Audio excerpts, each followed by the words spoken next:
மார்க்கம் என்றால் குர்ஆனில் அல்லாஹ் என்ன சொல்லி இருக்கிறானா, அல்லாஹுவின் தூதர் மூலமாக எவற்றையெல்லாம் அல்லாஹ் கற்றுக் கொடுத்திருக்கிறானோ இதைத்தான் மார்க்கம் என்கிறோம். குர்ஆனில் இல்லாத, அல்லாஹுவின் தூதர் சொல்லாத, ஊர் வழக்கத்தில் அடிப்படையில் ஒரு ஜமாத்தாக சேர்ந்து முடிவெடுப்பதன் அடிப்படையில் காலம் காலமாக செய்து வருகிற காரியத்தின் அடிப்படையில் எவையேனும் அரங்கேறினால் அது மனோ இச்சை.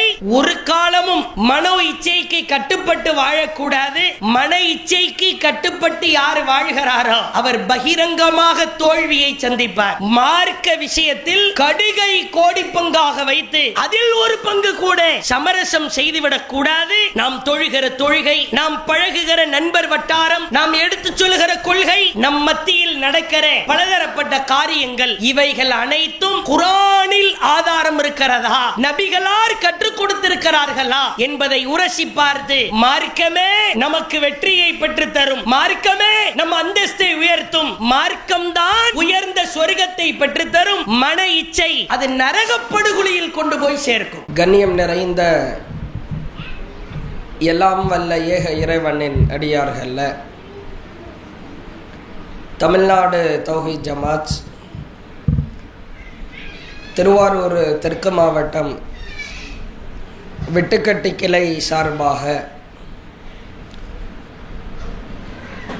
இஸ்லாமிய மார்க்கத்தையும்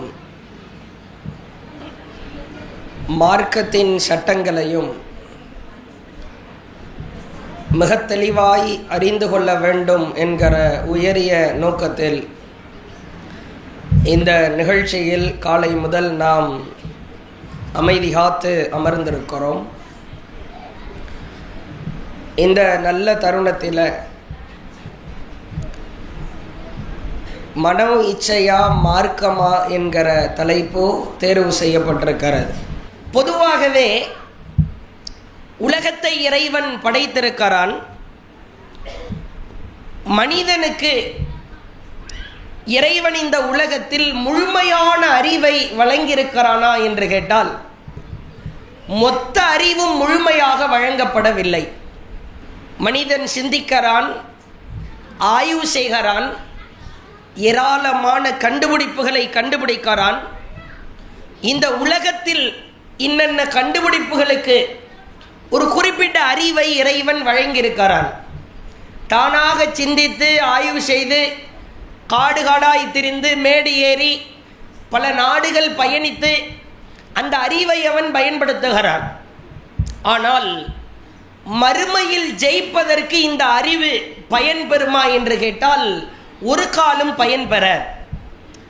தானாக சிந்தித்து ஒரு ஃபேனை கண்டுபிடிப்பது போன்று, தானாக சிந்தித்து ஒரு மைக்கை கண்டுபிடிப்பது போன்று, தானாக சிந்தித்து ஒரு வீடியோ கேமராவை கண்டுபிடிப்பது போன்று மறுமையில் ஜெயிப்பதற்கு இவனுடைய சொந்த அறிவு பயன்படுமா என்று கேட்டால் பயன்படாது.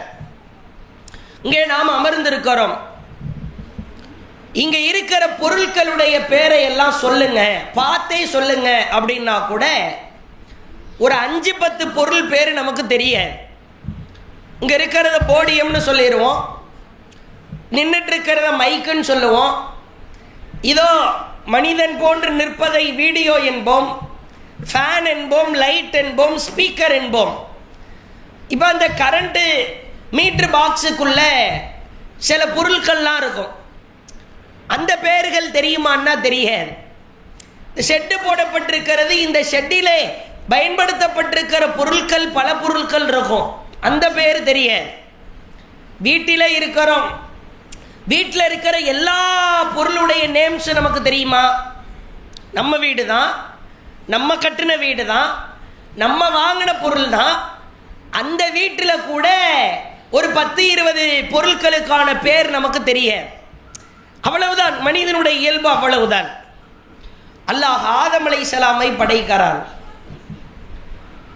உலகத்தில் இருக்கிற எல்லா பொருட்களின் பெயரையும் கற்றுக் கொடுக்கிறான்.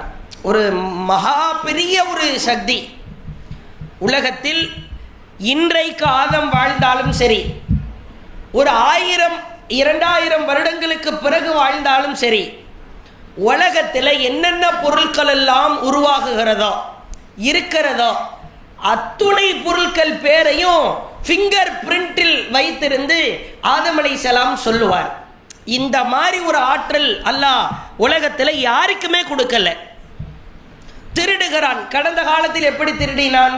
பூட்டை உடைச்சி, திருட்டுத்தனமா ஓட்டை உடைச்சி உள்ள இறங்கி திருடுனான்.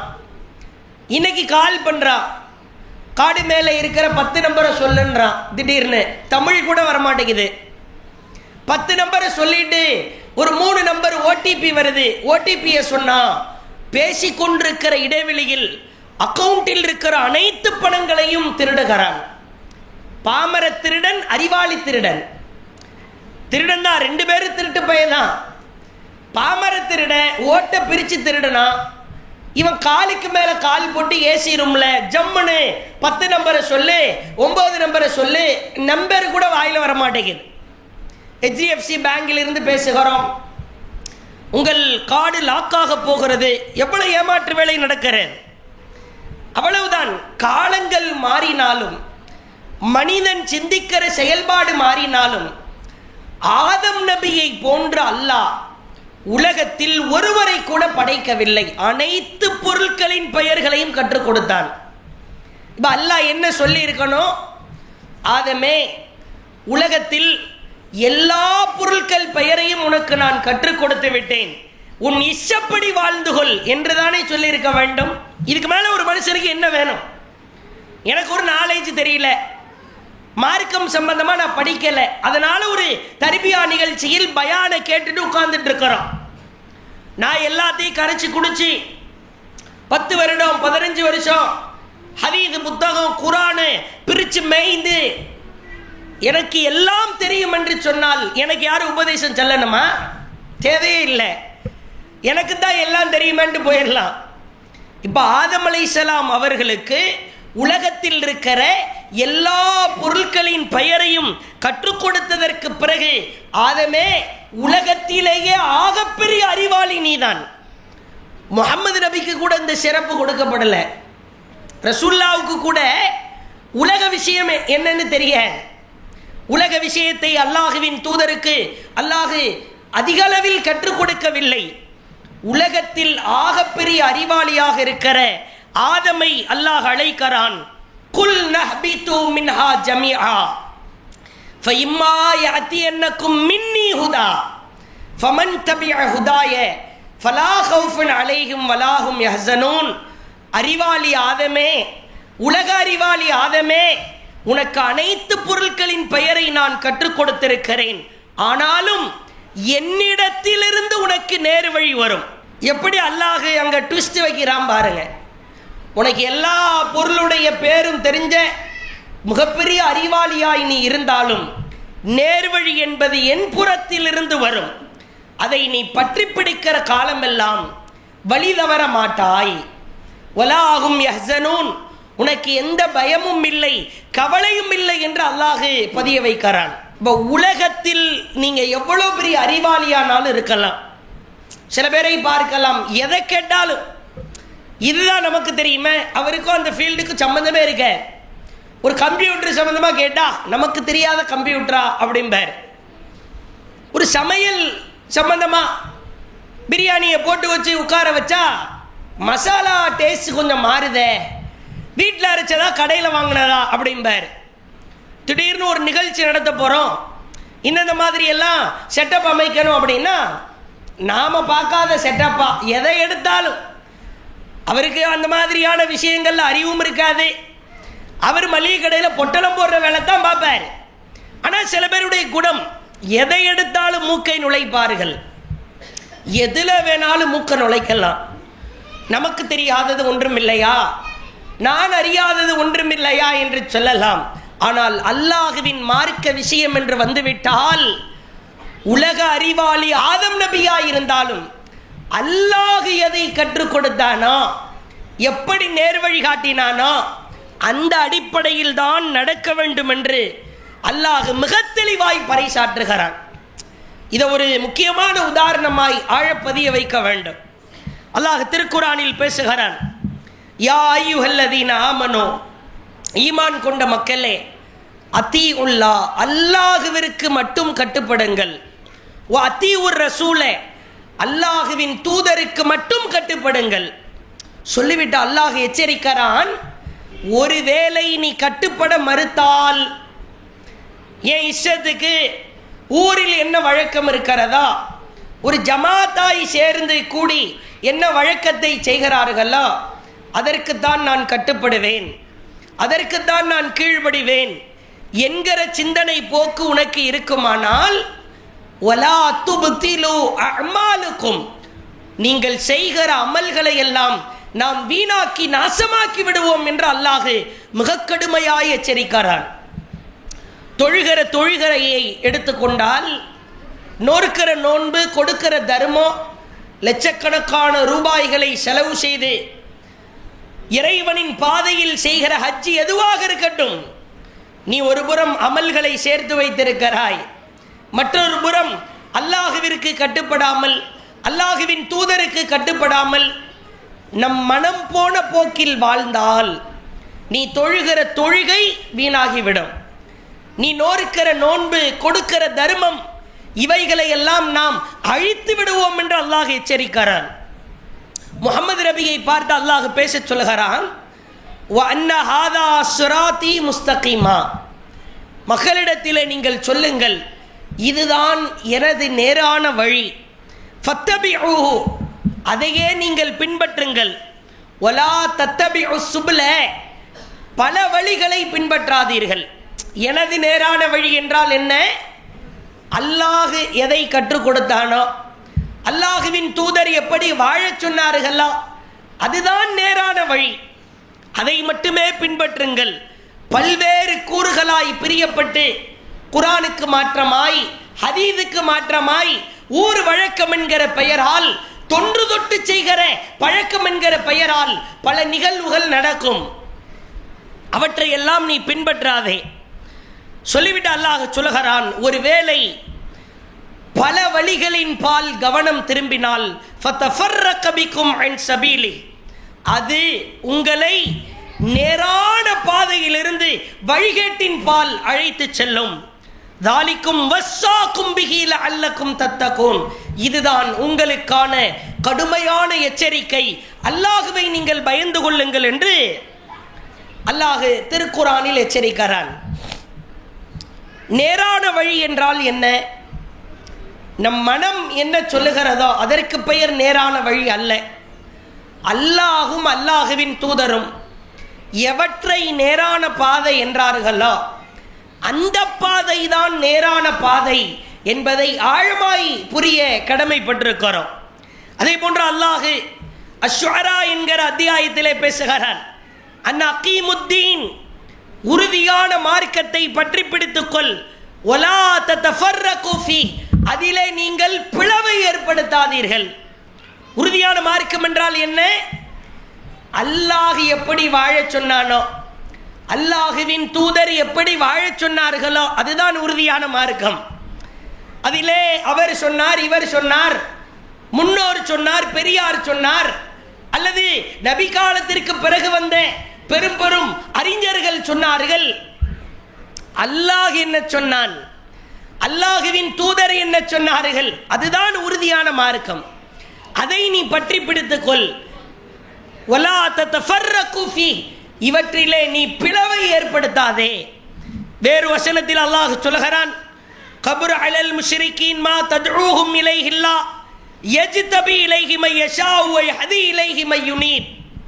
இவ்வாறு பிளவை ஏற்படுத்தியவர்கள் அல்லாஹ் அல்லாதவர்களின் பக்கம் உதவியை தேட ஆரம்பித்தார்கள்.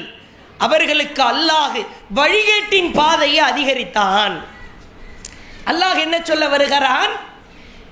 நேர்வழி இறைவனின் மார்க்கம் அல்லாமல் எவற்றின் பால் கவனம் திரும்பினாலும் அது உங்களுக்கு வழிகேட்டு பாதையை அதிகப்படுத்தும் என்பதை அல்லாஹ் திட்டவட்டமாய் தெளிவுபடுத்துகிறான்.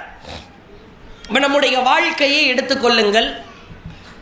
மனோ இச்சைப்படி நம்முடைய வாழ்க்கை அமைந்து விட்டால் அதைவிட மிகப்பெரிய கை சேதம் எதுவும் இருக்க இயல. அநியாயக்கார மக்கள், வேதனையால் சீரழிகிற பொழுது, கொடூரமாய் வேதனைக்கு உள்ளாக்கப்படுகிற பொழுது அவர்கள் கதறுவார்களாம். ஏண்டா அங்க வந்து வேதனையை அனுபவிக்கிறாய் என்று கேட்டால், எனக்கு தெரியல, வஜதனா ஆபா ஆனா என்னுடைய முன்னோர்கள் இப்படி எல்லாம் கற்றுக் கொடுத்துட்டாங்க. அல்லாஹ் பதிய வைக்கிறான், முட்டாள்தனமாய் நரகத்திலே விழுந்து விடாதே. முன்னோர் சொன்னார், பெரியார் சொன்னார், மிகப்பெரிய அறிவாளி சொன்னார், அல்லாஹ் என்ன சொன்னான்? உன் ஊரிலே பலர் பலவிதமாக எப்படி வேண்டுமானாலும் பேசலாம், பலதரப்பட்ட செய்திகளை பதிய வைக்கலாம். இறைவன் என்ன சொன்னான் அதை நீ பற்றிப்பிடி என்று அல்லாஹ் மிக தெளிவாய் நமக்கு உபதேசிக்கிறான். பல பேர் காலம் தொட்டு வந்த பலர் இன்றைக்கு அல்லாஹ் உடைய நாட்டத்தினால் நம்முடைய ஊர்ல எல்லாம் இந்த மௌலூது, மிலாது விழா இது போன்ற நிகழ்வுகள் எல்லாம் பெருமளவில் இல்லை. ரபியுல் அவ்வல் மாதம் நபிகளாரின் பெயரால், மீளாது விழா என்கிற பெயரால், இன்னும் பல ஊர்களில் பலதரப்பட்ட மக்கள் நபியை புகழ்கிறோம் என்கிற பெயரால் அவமானப்படுத்துகிற வேலைகளை செய்வதை பார்க்கிறோம். கேட்டால் எங்க முன்னோர்கள் இப்படி எல்லாம் செஞ்சாங்க. அல்லாஹ் குர்ஆனில் கேட்க சொல்கிறான், பல் காலு இன்னா வஜத்னா ஆபானா அலா உம்மா. ஒரு சமுதாயம் எங்களுடைய முன்னோரை ஒரு வழியிலே கண்டோம், அவர்களின் அடிச்சுவடுகளை தான் நாங்கள் பின்பற்றுகிறோம் என்கிறார்கள்.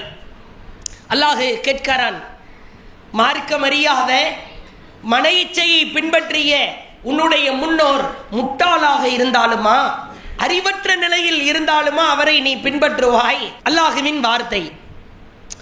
மௌலூது என்கிற பெயரால் ஒவ்வொரு ஊர்களிலும் குழாய்கள் கட்டப்படுகிற 12 நாட்கள் சுபஹான மௌலூது, நபியை புகழ்கிறோம், நபியின் பெயரால் உலக மக்களிடத்தில் பரவச் செய்கிறோம் என்கிற பிம்பத்தை கட்டி எழுப்புகிற அவல நிலையை பார்க்கிறோம்.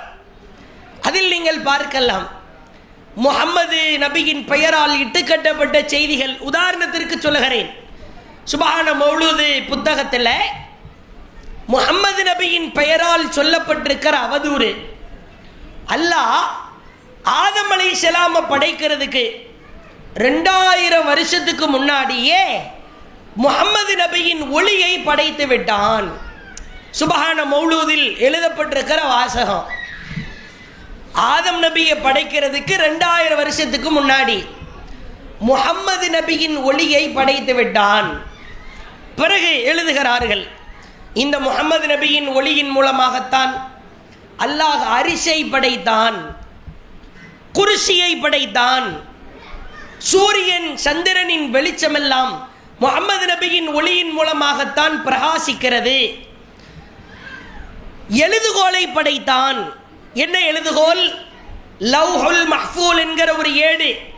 அந்த ஏட்டிலே எழுதப்படுகிற எழுதுகோலை கூட முஹம்மது நபியின் ஒளியால் படைத்தான், எழுதி வைத்திருக்கிறார்கள்.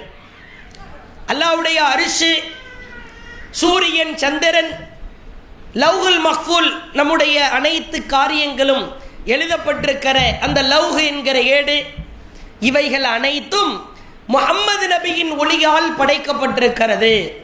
இன்னும் அந்த சுபஹான மௌலூதில் இட்டுக்கட்டப்பட்ட செய்திகளை பாருங்கள். இப்ராஹிம் நபி அநியாயக்கார கொடூர மக்களால், மன்னனால் நெருப்பு குண்டத்திலே தூக்கி வீசி எறியப்பட்டார்கள். அதில் எழுதி வைத்திருக்கிறார்கள், இப்ராஹிம் நபியுடைய நெருப்பு குண்டம் கதகதவென்று பற்றி கொண்டு எரிகிற பொழுது அந்த நெருப்பை குளிராக சாந்தமாக மாற்றியது முஹம்மது நபியின் ஒளி. முஹம்மது நபியுடைய ஒளி என்ன செஞ்சிச்சான்? இப்ராஹிம் நபி நெருப்புல தத்தளிக்கிற பொழுது காப்பாற்றியது அவங்களுடைய ஒளி தான். சாம்பிளுக்கு சொல்லுகிறேன், இன்றளவும் கணிசமான மக்கள் மௌலூது என்கிற பெயரால் சீரழிந்து சின்ன பின்னமாகிறார்கள். இதற்கு காரணம் என்ன? மார்க்கத்தில் இருக்கிறதா என்று பார்க்கவில்லை. நபி சம்பந்தமாக சில செய்திகள் எழுதப்பட்டிருக்கிறது. இதை எழுதியது யார்? எழுத சொன்னது யார்? நபி இப்படியெல்லாம் எழுதி கொடுத்தார்களா? சிந்திப்பதில்லை. பெருமளவில் மக்களிடத்தில் இந்த பிரச்சனை நிலவுகிற ஒரு திருமணம் நடக்கிற அல்லாஹுவின் தூதர் தெளிவாய் சொன்னார்கள், மகர் கொடுத்துத்தான் திருமணம் முடிக்க வேண்டும். பெண் வீட்டிலிருந்து பொருளாய் பணமாய் எதுவும் வாங்கக்கூடாது. ஓரளவு பெருமளவில் அந்த வரதட்சணை போன்ற கொடூரமான பெண் கொடுமை ஒழிக்கப்பட்டது என்று சொன்னாலும் மார்க்கத்திற்கு மாற்றமான திருமணங்கள் இன்றளவும் அரங்கேறுகிற பெரிய அம்பானி ஃபேமிலி மாதிரி ஆடம்பரத்தை காட்டுகிறார். திருமணத்திற்கு பத்திரிகை அடிக்கிறார், திருமணத்திற்கென்று பிரம்மாண்டமான மண்டபத்தை பிடிக்கிறார், அதற்கென்று பெருமளவில் செலவு செய்கிறார். அல்லாஹுவின் தூதர் தெளிவாய் சொன்னார்கள், பரக்கத்துன் நிக்காஹ், நிக்காஹில் திருமணத்தில் அல்லாஹுவின் அபிவிருத்தி பெற்றது ஐசருஹு, செலவில் குறைந்ததுதான் என்றார்கள். பொதுவாக தௌஹீத்வாதிகளாக இருக்கிற நாம் தௌஹீது கொள்கையை ஆழமாய் பற்றி பிடித்தாலும் திருமணம்னு வந்துட்டா அதில் அலட்சியம் மேலிடுவதை பார்க்கிறோம். அல்லாஹுவின் தூதர் முன்மாதிரி மிக்க திருமணமாய் எளிமையாய் இருக்க வேண்டும், செலவுகள் குறைக்கப்பட வேண்டும் என்றெல்லாம் சொல்லியிருக்கிறார்கள். திடீரென்று ஒரு நபித்தோழர் நபிகளாருக்கு முன்னால் தென்படுகிறார். அவர் பெயர் அப்துர் ரஹ்மான் இப்னு அவுஃப். நபிகளாரின் நேசத்திற்குரிய நபித்தோழர், மிக நெருங்கிய நபித்தோழர்.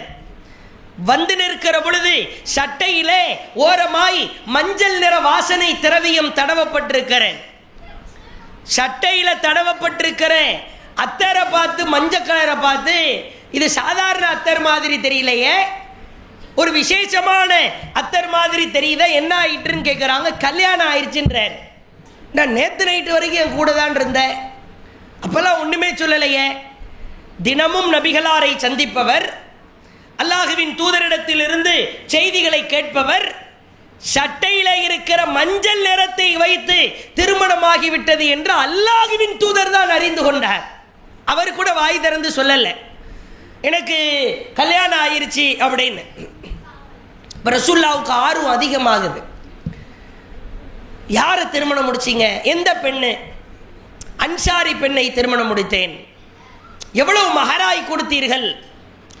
பேரித்தம்பழத்தின் உள்ளே இருக்கிற விதை அளவு, அந்த அளவிற்கு தங்கத்தை மகராய் கொடுத்தேன். அப்படின்னா அவுலிம், நீ வலிமா விருந்து கொடு, ஒலவுபி ஷாஜ், ஒரே ஒரு ஆட்டையாவது அறுத்து நீ வலிமா விருந்து கொடு. அல்லாஹ்வுடைய தூதர் தொட்டதெல்லாம் பொன்னாய் மாறும் என்பார்களே, வார்த்தைக்கு வேணா சொல்லலாம். உண்மையில் அப்துர் ரஹ்மான் பின் அவுஃப் அவர்கள் தொட்டதெல்லாம் பொன்னாய் மாறி இருக்கிறேன். அவர் என்ன பிசினஸ் பண்ணாலும் பாலாடை கட்டி வியாபாரம் செய்வாங்க, வித்துட்டு வந்தா தங்கமா வரும். அவ்வளவு பரக்கத்தை அல்லாஹ் கொடுத்தான். அப்படிப்பட்ட அப்துர் ரஹ்மான் பின் அவுஃப் அவர்கள், நீ மதீனால இருக்கிற ஆயிரக்கணக்கான மக்களை அழைச்சி ஒரு ஜம்முன்னு ஒரு விருந்து போற்றியா அப்படின்னு சொன்னாங்களா? அவர் நினைத்தால் போட முடியும் தான். மதீனாவிலே உச்சபட்ச பணக்காரர் அப்துர் ரஹ்மான் பின் அவுஃப், ஒரே ஒரு ஆர்டரு, வலிமா விருந்து கொடு. நம்மளா இருந்தா என்ன சொல்லுவோம்? இவனுக்கு அல்லாஹ் கொடுக்காமையா இருக்கிறான், கஞ்சத்தனம் பண்ணிக்கிட்டு திரியிறானே, ஒரு ஆடு கொடுக்கிற அளவுக்கா அல்லாஹ் இவனுக்கு பொருளாதாரத்தை கொடுத்துருக்கிறான், ஊர் முழுக்க சோறு போட்டாதான் என்ன? போடக்கூடாது. மார்க்கத்தில் அது சிறந்தது இல்லை. இதுதான் மார்க்கமா மனோ இச்சையா? ஒரு போராட்டம் நிலவும். ஜாபிர் பின் அப்துல்லாஹ் என்கிற ஒரு நபி தோழர், இவருடைய தாப்பனார் உஹது போர்க்களத்தில் மரணிக்கிறார். மிகப்பெரிய கடனை வைத்துவிட்டு மரணித்து விட்டார். இந்த கடன் முழுவதையும் அடைத்தது நபிகளார் தான். ஜாபிருக்கு குடும்ப பொறுப்பாளராயிருந்து கடன் பொறுப்பை அடைக்கிறார்கள். இந்த ஜாபிர் ரலியல்லாஹு அவர்களுக்கு 9 சகோதரிகள் உண்டு. 9 சகோதரிகளை விட்டுவிட்டு ஜாபிர் பின் அப்துல்லா அவர்களின் தாப்பனார் மரணத்தை தழுவுகிறார். இப்போ ஒரு போர்க்களம், போர் முடியுது. ஜாபிர் ரலியல்லாஹு அவர்கள் ஒட்டகத்தை வேகமாய் உசுப்புவதற்கு கிளப்புவதற்கு ட்ரை பண்றாங்க. ஒட்டகம் கடுப்பாக்குது, டென்ஷன் ஆக்குது, எழுந்திருக்க மாட்டேங்குது, எழுந்திரிச்சாலும் நடந்து வர மாட்டேங்குது. இவர் கொஞ்சம் வேகமா ஒட்டகத்தை ஹேண்டில் பண்றார். ரசூல்லா கேட்குறாங்க, என்ன ஜாபிரே அவசரம், ஏன் அவசரம், கொஞ்சம் பொறுமையா போகலாமே, எல்லாரும் போருக்களும் முடிச்சுட்டு திரும்பத்தானே போறோம். அப்ப ஜாபிர் அலி எல்லாம் அவங்க சொல்றாங்க, அல்லாஹுவின் தூதரே, எனக்கு திருமணம் ஆயிடுச்சு. இப்ப அல்லாஹுவின் தூதர் பயன்படுத்துகிற வார்த்தை அரபு சொல்லில ஹல் என்ற எழுத்து, அந்த வார்த்தையை பயன்படுத்துவார்கள். ரொம்ப ஷாக்கானா இந்த தலப்பாக்கிட்ட ஹா பெரிய ஹா லாமு, இந்த ஹல் என்கிற வார்த்தையை ஷாக்கிங்க்கு பயன்படுத்துவாங்க. இப்ப ரசூல்லா கேட்கிறாங்க, ஹல் நக்கஹ்த யா ஜாபிர், என்னது ஜாபிரே கல்யாணம் ஆயிருச்சா? ஒத்த வார்த்தை சொல்லல ரசூல்லா கிட்ட. இப்ப ரசூல்லாவுக்கு ஆர்வம் அதிகமாகுது. கன்னி பெண்ணை திருமணம் முடித்தீர்களா, விதவை பெண்ணை திருமணம் முடிச்சிங்களா? அப்ப ஜாபிர் ரலியல்லாஹு அவங்க சொல்றாங்க, விதவை பெண்ணு தான். திரும்ப கேட்கிறாங்க ரசூல்லா, ஒரு கன்னி பெண்ணை திருமணம் முடிச்சிருக்கலாமே, நீ அவளோடு கொஞ்சி குழாவி விளையாடி இருக்கலாம், அவள் உன்னோடு விளையாடி இருப்பாள். அந்த குறிப்பிட்ட நாட்கள், திருமணமான குறிப்பிட்ட நாட்கள் கோல்டன் டேஸ், அதற்கு பிறகு அது மாறி போயிடும். ரசூல்லா அந்த நோக்கத்தில் சொல்றாங்க, இல்ல அல்லாஹ்வுடைய தூதரே, எனக்கு 9 சகோதரிகள் உண்டு, நான் ஒரு கன்னி பெண்ணை திருமணம் முடித்தால் 9+1 10 கொண்டு போய் உட்கார வச்சிட வேலை ஆயிரும். அதனால ஒரு அனுபவமிக்க பெண் தேவை. அவங்க அடுத்து சொல்றாங்க, என் சகோதரிகளுக்கு தலைவாரி விட வேண்டும், என் சகோதரிகளுக்கு பணிவிடை செய்ய வேண்டும், அதற்கு ஒரு தாய் அந்தஸ்தில் ஒரு பெண்ணு வேணுன்றதுக்காகத்தான் நான் விதவை பெண்ணை திருமணம் முடிச்சேன்னு சொன்ன உடனே அல்லாஹ்வுடைய தூதர் துஆ செய்றாங்க, பாரக்கல்லாஹு லக்க வ மாலக, அல்லாஹ் உனக்கும் உன் பொருளாதாரத்திலும் அபிவிருத்தி செய்வானாக. கூடவே இருந்தவர் தான். நான் நன்றி கெட்டவனா இருக்கிற நம்மளா இருந்தா முகத்தில் அடிச்சாப்புல பேசிடுவோம். காசு கேட்டேன்னு கடன் கொடுத்தேன், ஒரு கல்யாணன்றதை கூட சொல்லலை, நீ எல்லாம் ஒரு மனுஷனா சொல்லலை, ரசூலுல்லா கிட்டேயே சொல்லலை. திருமணம் முடிந்ததற்கு பிறகுதான் சொல்லுகிறார், திருமணம் அவ்வளவு எளிமை. நீங்கள் சமீப காலத்திலே நடக்கிற இஸ்லாமிய திருமணத்தை பாருங்கள், பெயரளவில் இஸ்லாமிய திருமணம். கடந்த மாதத்தில் புதுக்கோட்டையில் ஒரு திருமணம் நடக்கிறது. பள்ளிவாசல், பிரம்மாண்டமான பள்ளிவாசல். இந்த பள்ளியில வச்சு திருமணம் முடிக்கணும் அப்படின்னு பர்மிஷனை வாங்கிட்டாங்களே மணமகன் வீட்டில். மாப்பிள்ளை குதிரையில ஏற்றி கிட்டத்தட்ட 200, 300, 400 இளைஞர்கள் பேண்டு வாத்தியத்தோடு, சினிமா கேடுகட்ட பாடல்களோடு பள்ளிவாசலை நோக்கி வர்றாங்களே. இந்த தகவல் சுன்னத் வல் ஜமாத்து முத்தவல்லிக்கு தெரிஞ்சிருச்சு, ஷைத்தான் கூட்டம் கிளம்பி வருதுன்னு. பெர்மிஷன் கொடுத்த முத்தவல்லி என்ன பண்ணிட்டாரு, பள்ளிவாசல்ல இருக்கிற எல்லா டோரையும் க்ளோஸ் பண்ணு, மெயின் கேட்டை சங்கிலியால இழுத்து மூடிட்டு வீட்டுக்கு போயிட்டார். இங்க திருமணம் நடக்கிறதுக்கு ஒரு கூட்டம் வந்துகிட்டு இருக்குது, ஷைத்தானுடைய ஒட்டுமொத்த டான்ஸ் கச்சேரிகளோடு. முத்தவல்லி பார்க்கிறார், யாருக்கு உறுத்துது? ஒரு சுன்னத் வல் ஜமாத்தில ஊறி திளைத்த முத்தவல்லி, பெர்மிஷன் அவர் தான் கொடுக்கிறாரு. என்ன இது கல்யாணம் இல்லையே. சமீபத்தில் பிறகு என்ன ஆயிருது தெரியுமா, மணமகன் வீட்டார் கொஞ்சம் செல்வ வசதி படைத்தவர்கள் காவல்துறையில் கம்ப்ளைண்ட் கொடுத்து, எங்களுடைய ஆலயத்தில் எங்களை கல்யாணம் பண்ண விட மாட்டாங்க அப்படின்னு முத்தவல்லி மேல கேஸ் கொடுத்து, காவல்துறை பள்ளிவாசலுக்கு வெளியே வந்து நின்று ஒரு பரபரப்பாகி, தினத்தந்தி, தி ஹிந்து போன்ற பத்திரிகையில் செய்தி வந்தது. நான் எப்ப சொல்றேன், போன மாதம் நடந்த சம்பவத்தை சொல்கிறேன். ஒரு சுன்னத் வல் ஜமாத்திலே ஊறி திளைத்த முத்தவல்லிக்கே வெறுப்பாக, நீ எல்லாம் மனுஷன் தானா, இந்த கல்யாணம்னா இப்படி எல்லாம் உண்டா?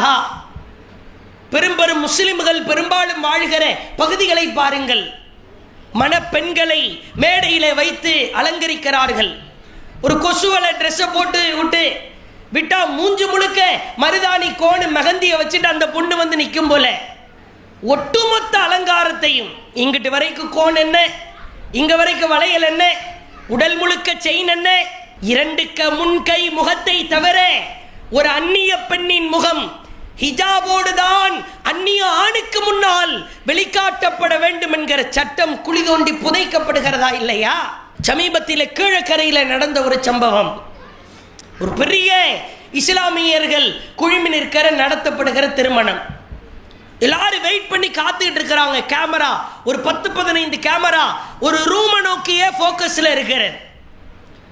ஒரு பெரிய அலங்காரம் செய்யப்பட்ட ஒரு ஸ்கிரீன், உள்ளிருந்து சப்தம் வருகிறது. வீடியோவை கூர்ந்து கவனிச்சா கேவலம்லாம் அரங்கேறுது. உள்ளே இருந்து ஏதோ டப்பு டப்புன்னு சவுண்டு வருது. கூர்ந்து கவனிச்சா ஏதோ ஒரு வாகன சவுண்டு மாதிரி தெரியுது.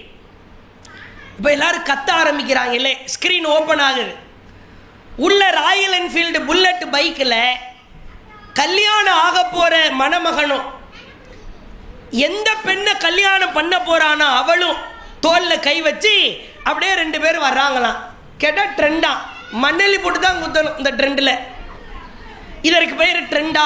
குழுமி நிற்கிறது ஒரு முஸ்லிம் குடும்பம். எவ்வளவு எளிமையாய் நடத்தப்பட வேண்டிய திருமணம். நன்றாய் புரிய வேண்டும். திருமணம் நடைபெறவில்லை, திருமணம் நடந்து முடிஞ்சு தஃப்தரில் கையெழுத்தெல்லாம் போடலை. போடுறதுக்கு முன்னாடியே நான் கேட்கிறேன், மரணம் எப்போ வேணாலும் வருந்தானே? இவன் புல்லட்டை டப்பு டப்புன்னு திருக்கும் போது மலக்குள் மௌத்து வந்து அந்த மணமகனின் உயிரை கைப்பற்றினால் தோல் மேலே கை வைத்த பின்னால் இருந்த பெண் இதா இருப்பாளா? 4 மாசம் 10 நாள் கையெழுத்து போட்டா தானே புருஷன் பொண்டாட்டி ஆவ. உலக அலங்காரங்களை பார்க்கிறோம். சில நிகழ்வுகளை பார்த்தாலே பயமாயிருக்கிறேன். சொந்தக்காரன் திருமணம் தான், உறவினர் திருமணம் தான். இப்படி மார்க்க விஷயத்தை குழி தோண்டி புதைத்து விட்டு மன இச்சைக்கு கட்டுப்பட்டு ஒரு காரியம் அரங்கேறுகிறது. இதை தட்டி கேட்பதற்கு ஆட்கள் இல்லை. எல்லா விஷயத்தையும் நீங்கள் எடுத்துக்கொள்ளுங்கள். மார்க்கத்திற்கு மாற்றமான எந்த காரியம் நடந்தாலும் அதை தார்மீக அடிப்படையில் தட்டி கேட்க வேண்டிய பொறுப்பு நம்ம அனைவருக்கும் இருக்கிறது. அல்லாஹ் கேட்பான், நீ அந்த சபையில் நின்றாயே, கூத்தடித்தானே, கும்மாளம் அடித்தானே, மார்க்க விஷயத்தை குழி தோண்டி புதைத்தானே, நீ என்ன செய்தாய்? முகம் தச்சனை பார்க்க கூட வருத்தப்படுவாரோ வேதனைப்படுவாரோ? நாம் ஏதேனும் ஒரு கருத்தை சொன்னால் இவருக்கு உள்ளம் வலிக்குமா? அல்லாஹுவின் தூதர் தெளிவாய் போட்டு உடைத்தார்கள். உறவுக்காரர்கள் அத்துணை நபர்களையும் அழைத்தார்கள். மலைக்கு மேல் நின்று அற்புதமாய் சொன்னார்கள், நீங்கள் என் உறவுக்காரர்களாயிருக்கலாம், என்னுடைய நெருங்கிய சொந்த பந்த உறவினராயிருக்கலாம். ஆனால் மறுமையிலே வந்து நிற்கிற பொழுது, முகமதே எனக்கு அதை கொடு, என்னை இப்படி காப்பாற்று, எனக்கு இதன் மூலம் உதவி செய் என்று வந்து நின்றால் என்னால் உங்களை காப்பாற்ற இயலாது. சொல்லிவிட்டு சொன்னார்கள், ஃபாத்திமாவே, நீ என் ஈரலிலே ஒரு பகுதி தான், என்னுடைய ஈரலில் ஒரு பகுதி நீ. ஆனால் நீ வந்து மறுமையில நின்று அத்தா என்னை காப்பாத்துங்கன்னு வந்து நின்னா என்னால காப்பாற்ற முடியாது. எப்படி போட்டு உடைக்கிறாங்க பாருங்க.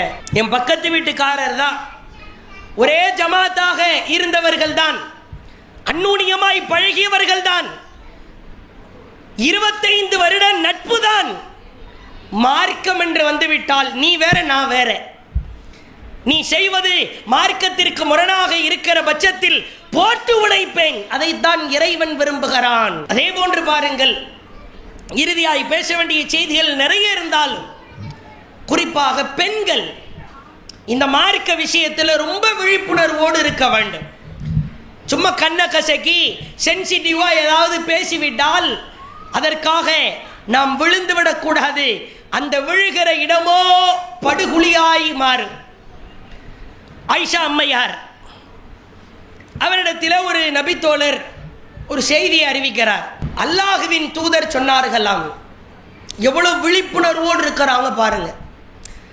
அல்லாஹுவின் தூதர் சொன்னார்களாம், தொழுது கொண்டிருக்கிற தொழுகையாளியின் முன்னால் 3 விஷயங்கள் கடந்து சென்றால் அந்த தொழுகையாளியின் தொழுகை முறிந்துவிடும். சுத்தரா இல்லாம ஒருத்தர் தொழுகிறார், முன்னாடி தொழுகிறதா இருந்தா சுஜூது செய்கிற இடத்துக்கு கொஞ்சம் முன்னாடி சுத்துரா வைக்க வேண்டும். ஒரு பொருள் சிறிய அளவில் துணியா இருக்கலாம், குச்சியா இருக்கலாம், ஏதாவது ஒரு பொருள் வைக்காமல் தொழுகிற பொழுது 3 விஷயங்கள் கடந்து சென்றால் அந்த தொழுகை அந்த தொழுகையாளிக்கு ஏற்கப்படாதுன்னு ரசூலுல்லாஹ் சொன்னதா புகாரியில் ஒரு செய்தி இருக்கிற. ஆயிஷாட்ட அந்த மனிதர் சொல்லுகிறார், அந்த 3 என்ன தெரியுமா? நாய், 1 நாய், 2வது கழுதை, 3வது பெண்கள். யாருக்கிட்ட போய் சொல்றாங்க? அம்மையார் ஆயிஷாவிடத்தில் போய் இந்த செய்தியை பதிய வைக்கிறார்கள். ஸ்பாட்ல சடனா ஆயிஷா அம்மையார் கொதித்தெழுந்து, தோழரே, பெண்களாகிய எங்களை நாயுடன் ஒப்பிடுவீர்களா? நாங்கன்னா அவ்வளவு கீழ்த்தரமான ஆளா போயிட்டோமா? சொல்லிட்டு அடுத்து ப்ரூஃப் அடிக்கிறாங்க. நீ சொல்ற செய்தி மாதிரி ரசூலுல்லாஹ் சொல்லி இருக்கிறதுக்கு வாய்ப்பில்லை. நான் அல்லாஹுவின் தூதரோடு வீட்டில் இருக்கிற பொழுது நான் குறுக்கலாய் படுத்துக் கொள்வேன். நபிகளார் ஜனாசா கிடப்பது போன்று தொழ ஆரம்பிப்பார்கள். எங்கள் வீடு சிறிதாயிருக்கும், இருட்டான பகுதியாயிருக்கும். ஒரு கட்டத்தில் அல்லாஹுவின் தூதர் நிலையிலிருந்து ருக்கு முடிந்து சமியல்லாஹு லிமன் ஹமிதா முடிந்து சஜிதாவிற்கு வருகிற பொழுது அவர்களின் விரலை வைத்து என் காலில் ஒரு குத்து குத்துவார்கள். அப்ப நான் புரிஞ்சுக்குவேன், ரசூலுல்லாஹ் சஜிதாவுக்கு வர்றாங்க. காலை எடுத்துக்குவேன். சஜதா முடிந்து மீண்டும் எழுந்தால் கால்களை நான் நீட்டிக்கொள்வேன். இப்படியே ஜனாசாவை போன்று குறுக்கலாக நான் படுத்திருந்த நேரத்தில் நபிகளார் எனக்கு முன்னால் தொழுதிருக்கிறார்களே.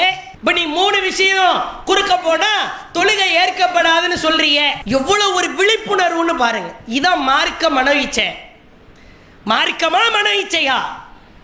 அவர் சொன்னார், இவர் சொன்னார், ட்ரெண்டிங்ல நபித்தோழர்களை பின்பற்ற வேண்டும் என்கிறார்கள். நபித்தோழர்கள் சொல்வது மார்க்கம். நபித்தோழர்கள் எதை கற்றுக் கொடுத்தார்களோ அது மார்க்கம். அதை மக்கள் அறியாமல் அந்த பிம்பத்திலே வீழ்வதை பார்க்கிறோம். ஒரே ஒரு விஷயம்தான், நபித்தோழர்கள் இல்லாமல் இன்றைக்கு நாம் சொல்லுகிற எந்த ஒரு ஹதீஸும் நமக்கு கிடைத்திருக்க வாய்ப்பே இல்லை. அபூ ஹுரைரா இல்லை என்றால் இங்கு நாம் நின்று பேசவே முடியாது. செய்திகளை நீங்கள் அமர்ந்து கேட்டிருக்கவே முடியாது. நபி தோழர்கள் மார்க்கத்தில் அதிகமான தியாகம் செய்திருக்கிறார்கள். அவர்கள் தியாகிகள். ஆனால் அவர்கள் சொல்வது மார்க்கம் கிடையாது. தானாக சுயமாக நபிகளாரிடத்திலிருந்து கேட்காமல் ஒரு நபித்தோழர் ஒரு செய்தியை பதிய வைத்தால் அதற்கு பெயர் மார்க்கம் இல்லை.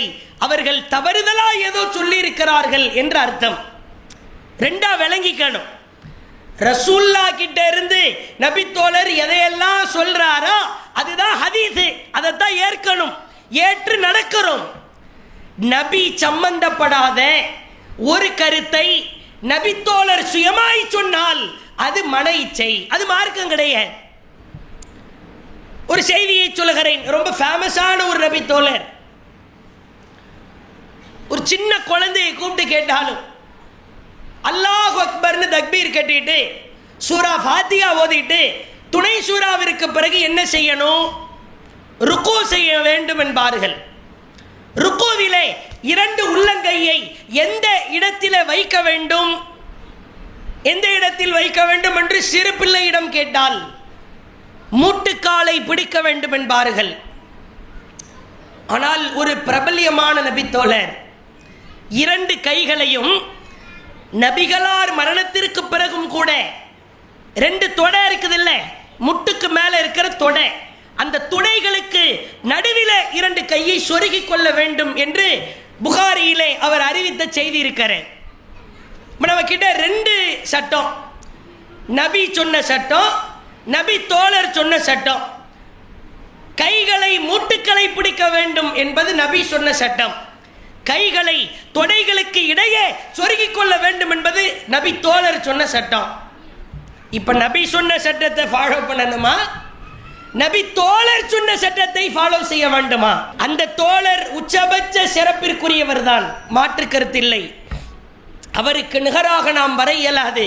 ஆனாலும் ஏதோ ஒரு வகையில் அவர் தவறுதலாய் அல்லது அவருக்கு செய்திகள் கிடைக்காமல் இதை சொல்லி இருக்கிறார் என்பதைத்தான் புரிய வேண்டுமே ஒழிய நபி தோழர்கள் அனைவரும் சிறப்பிற்குரியவர்கள், தியாகிகள், உச்சபட்ச அந்தஸ்து மிக்கவர்கள், சொர்க்கவாசிகள் என்பதற்காக நபி சொல்லாத ஒரு கருத்தை நபி தோழர் சொன்னால் அதை பின்பற்ற வேண்டிய அவசியம் நமக்கு கிடையாது.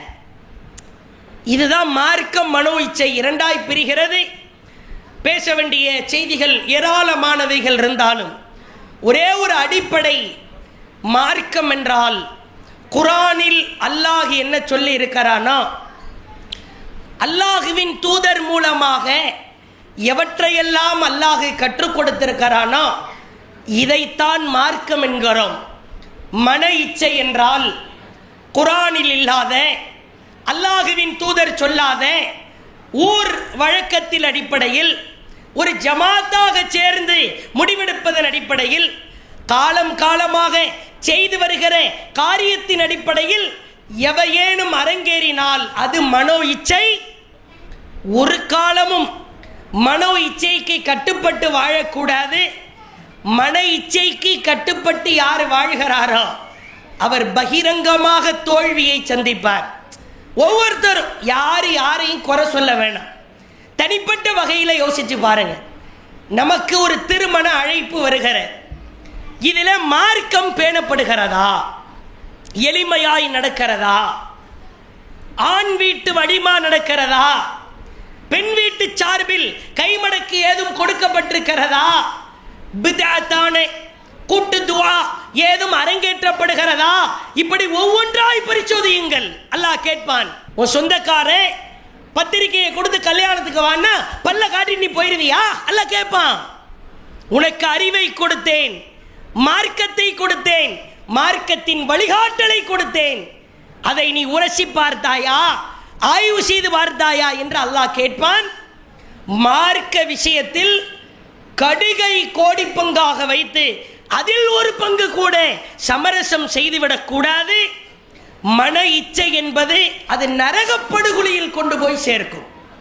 நாம் ஒவ்வொருவரும் நாம் தொழுகிற தொழுகை, நாம் பழகுகிற நண்பர் வட்டாரம், நாம் எடுத்து சொல்லுகிற கொள்கை, நம் மத்தியில் நடக்கிற பலதரப்பட்ட காரியங்கள், இவைகள் அனைத்தும் குரானில் ஆதாரம் இருக்கிறதா, நபிகளார் கற்றுக் கொடுத்திருக்கிறார்களா என்பதை உரசி பார்த்து நாம் கடைபிடிப்போமாக என்று கேட்டு, மார்க்கமே நமக்கு வெற்றியை பெற்றுத்தரும், மார்க்கமே நம் அந்தஸ்தை உயர்த்தும், மார்க்கம்தான் உயர்ந்த சொர்க்கத்தை பெற்றுத்தரும், மன இச்சை நரக படுகொலியில் நம்மை தள்ளிவிடும் என்பதை எச்சரிக்கையாய் செய்து கொண்டு நிறைவு செய்கிறேன். வாஹிரு தஅவானா அனில் ஹம்துலில்லாஹி ரப்பில் ஆலமீன். அஸ்ஸலாமு அலைக்கும் வரஹ்மத்துல்லாஹி வபரகாத்துஹு. அல்லாஹு அக்பர். அல்லாஹ்